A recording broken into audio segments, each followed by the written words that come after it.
আসসালামু আলাইকুম। ভিডিওটা দেখে কি মনে হইতেছে? না, না, এটা কোনো ফিলিস্তিনের বিধ্বস্ত কোনো এলাকা না। এটা হইলো আমেরিকা। আজকে এটা ওই মানুষদের জন্য সুসংবাদ, যে মানুষরা আমেরিকার অস্ত্র, আমেরিকার শক্তির প্রভাবে আজকে বিধ্বস্ত। আল্লাহ তাআলা কোরআনে বলছেন, আর অবশ্যই আমি তোমাদের পরীক্ষা করব কিছুটা ভয়, ক্ষুধা, সম্পদ, প্রাণ ও ফলের ক্ষতি দিয়ে। আর তুমি ধৈর্যশীলদের সুসংবাদ দাও। আজকে আমার ভিডিওটা ওই ধৈর্যশীলদের জন্য সুসংবাদ। আসলে কাল হাসরের দিন হুজুর পাক সাল্লাল্লাহু আলাইহি সাল্লামের কাছে কি জবাব দিব? হযরত কাব ইবনে মালিক রাদিয়াল্লাহু তাআলা আনহু যুদ্ধে অংশগ্রহণ করতে না পারার কারণে 50 দিন ওনাকে বয়কট করা হয়েছিল। হুজুর পাক সাল্লাল্লাহু আলাইহি সাল্লাম যে ঘোষণা দিয়েছিলেন। আর আজকে দিনের পর দিন আমার ফিলিস্তিন ভাইরা নির্যাতন হইতেছে। আমার ফিলিস্তিনের ভাইদের উপর নির্মমভাবে হত্যা চালানো হইতেছে, নির্যাতন করা হইতেছে। দিনের পর দিন তাদের উপর বোমা নিক্ষেপ করা হইতেছে।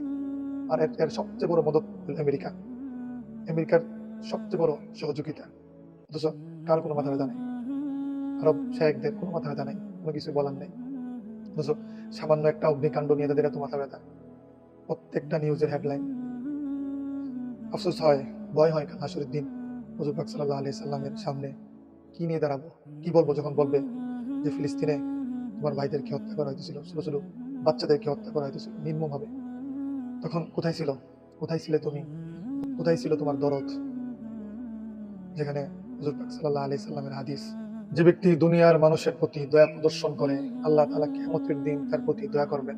অথচ আরব শায়েখদের সকল দয়া ইহুদি খ্রিস্টান দেশদের জন্য। তারা ভ্রুক্ষেপ করে না, ফিলিস্তিনের প্রতি তাকায়ও না, তাদের খবরও নাই, তাদের মাথা ব্যথাও নাই। আল্লাহ তাআলা আমাদেরকে হেফাজত করুক। কাল হাসরের দিন যখন হুজুর পাক সাল্লাল্লাহু আলাইহি ওয়াসাল্লাম কাউসারের সামনে দাঁড়িয়ে থাকবেন এবং তার উম্মতদেরকে পানি পান করাবেন, সেদিন যদি আমাকে উম্মত হিসাবে স্বীকার না করেন, তাহলে আসলেই আমার কোনো উপায় থাকবে না।